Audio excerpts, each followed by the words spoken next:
Hey, Texas Study students. This is Coach Science, welcoming you back to another one of our video lessons.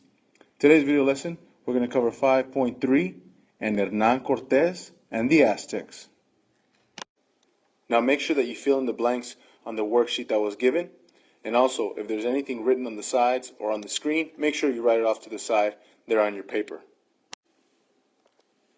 Now, just a few weeks before Piñera had gone off to map the coastline, the governor of Cuba,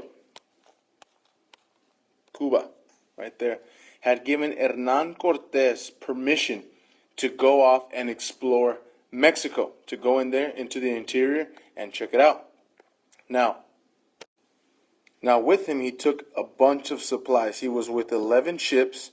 He had 508 soldiers and 16 horses and plenty of weapons just in case to get in there into the interior of Mexico. Now, after landing in Mexico, he founded the city of Veracruz. He landed in Veracruz. He established that city and make it, resourceful to him and his ships, his 11 ships that he brought with him. Now, once he landed there, he was greeted by some of the natives in that area and kept hearing about a tribe that was so powerful and just so elegant and exquisite and just a great, powerful tribe in the interior of Mexico. And he talked to these tribe people about who was in there in the interior of Mexico, and that's the Aztecs, right? So these people that he was talking to hated the Aztecs. They didn't like them. They were their enemies. So he recruited thousands of them, of the enemies, to head to their capital and to conquer it. He wanted to see what all the fuss was about in the interior of Mexico, and he wanted to go discover for himself. The name of this capital was Tenochtitlan. The Aztec capital was located in the interior of Mexico. Here in this map, we can see where Tenochtitlan is located in the central part of Mexico. Is all this green area here was the Aztec Empire. We see it there, centrally located in the middle of the Aztec Empire there. Now here in this picture you can see a depiction of what Tenochtitlan looked like and just how marvelous and impressive the city actually was and how advanced the civilization of the Aztecs were. Now the emperor of the city was none other than himself, the Montezuma. Montezuma right there, as you can see the name.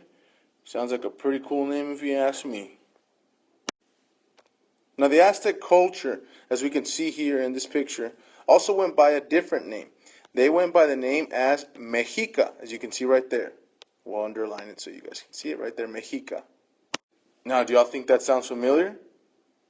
Exactly. Those are the few letters that starts from the name of the country, Mexico, right?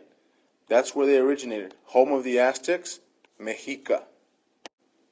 Here in this picture you can see the depiction of an Aztec warrior and how he would dress like and he would look like in daily life or before a battle. Do you guys think it'd be pretty intimidating, you fellas, to go up against an army of guys looking like this? Well, it'd be a good fight. Put me in for that one then.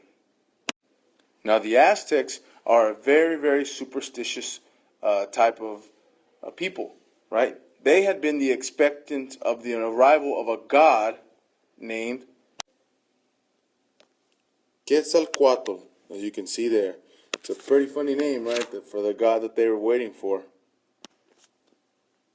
And there you see, he was set to arrive with hairs of flames. Here we see a picture of what he was supposed to look like. This is just a drawing. It's not an actual picture of what it represents, but here's a drawing of what he looked like.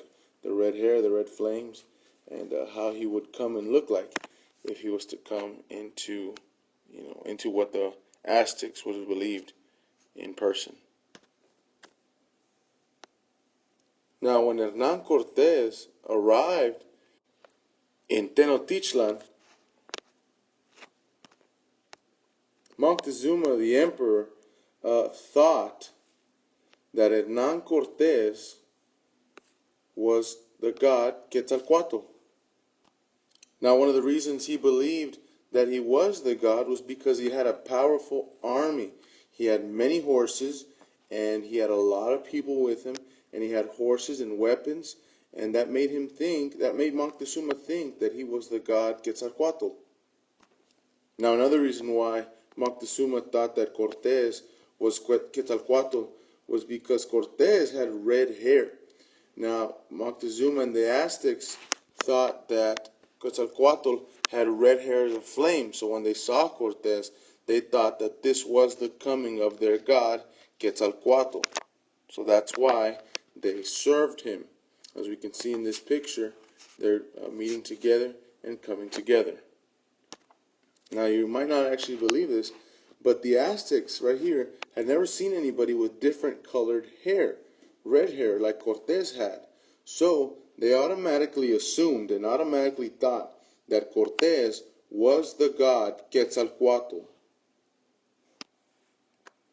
Although the Aztecs had been very nice, extended friendship, and opened up their homes to the Spaniards did not feel the same way.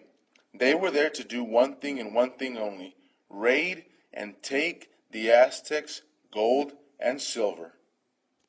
Now, what Cortes did is he took Montezuma hostage and fought a series of very bloody battles to seize the Aztecs and their gold and silver.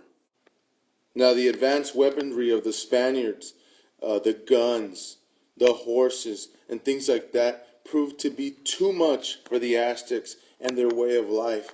And Cortes defeated the Aztecs and completely destroyed the Aztec city of Tenochtitlan in 1521. This comes after many battles, many famous battles, with even the famous Cuauhtémoc. Here in these pictures, we can see the depiction of these battles, and at the capital here with Montezuma, and how the Spaniards used bow and arrows, but guns to shoot at the Aztecs. And here's the Aztec capital buildings back there and right here. And here we see the two battles, pictures of battles. Now, after completely destroying Tenochtitlan, Cortes built Mexico City, or nowadays known as Distrito Federal, over the ruins of Tenochtitlan and made it the new capital of New Spain. Here in this map, you can see the depiction of where Hernan Cortes landed here in Veracruz, traveled inward all the way to Tenochtitlan, destroys it, and completely takes over the area and starts to build Mexico City. Now, quick show of hands. How many of you have ever been to Mexico City? Now, those of you that have actually are walking or have walked on the ruins of Tenochtitlan and on the Aztec Empire. Now, the Aztec civilization inspired the name for New Spain's capital, Mexica, which eventually becomes and still is today as we know it as Mexico, right? Mexico City, Mexico DF. Now, with the destruction of Tenochtitlan comes the destruction of the Aztec Empire and the destruction of the Aztec people. Native population declined not only in the Aztec Empire, but in all empires south of Mexico because of the European exploration and Spanish exploration, right? In their search for gold, glory, and God, we see that they just completely take over. Now, these are the three G's that they were looking for: gold, glory, and God. They wanted the gold, remember, they wanted the gold to have the glory, right? And the only way that they could get to the New World or get funded by it, by their country, was if they took friars with them to go glorify God. Here in this map, we have a representation of the decline, not only of the Aztec population, but of the Inca population in South America, right? Now in 1520, as we can see here, that's right before Hernan Cortes came in to Spain, into what they called New Spain, which is present-day Mexico, right? The Aztecs were right around 24 million, right? And the Incas were right around about 13, 14 million. Now, we see it here in about 1521, which is right about there. It starts slowly to decline, right? Now, as Hernan Cortes and his men and people that were coming after him continue to search for the 3Gs in the New World, right? You see a sharp decline as the years go by from 1520 to 1560, 1570. We see the sharp decline from 24 to right around 3 million for the Aztecs and about 2 million for the Incas, right? Now, from the start of it, we're at 24, from 1520, where we had 24 million Aztecs and right around 14 million Incas at 1520, so just shortly, 100 years later, in 1620, there's about 1 million Aztecs left and about a little less than 1 million Inca left. Just how drastic was the change and how influential the people from Spain coming influenced the Aztec and Inca population, right? And how it declined. All because the Spanish explorers were looking for the 3Gs: gold, glory, and God. Now the next quote that we're going to read to you comes off of a man named Bernal Diaz del Castillo. And this quote, what it says is, "We came to serve God and to get rich, as all men wish to do." This quote really sums up the 3Gs and what Spanish exploration meant to the New World, and how this right here, men from Spain trying to become rich and glorify God, caused the decline of the Aztec civilization and the people of South America and North America, and even in the United States, the current United States, how the decline comes because people trying to do the 3Gs.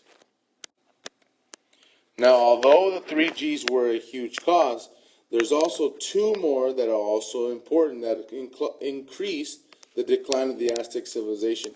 Of course, the war with Hernan Cortes and the following people to come after that was a huge factor. Another one of the other factors was disease. Now remember, people coming from Europe were bringing diseases with them, right? And one of the main one was smallpox, right? As you can see here in this depiction, the smallpox, what exactly it does and how it just consumes the body and takes over, and eventually people who don't have immunity to it, it kills you. It's these two factors, war and disease, that also caused a huge decline in the Aztec population, along with the 3Gs that people wanted. Now this concludes our chapter 5.3 video lesson on Hernan Cortes and the Aztecs. This is Coach Science, signing out.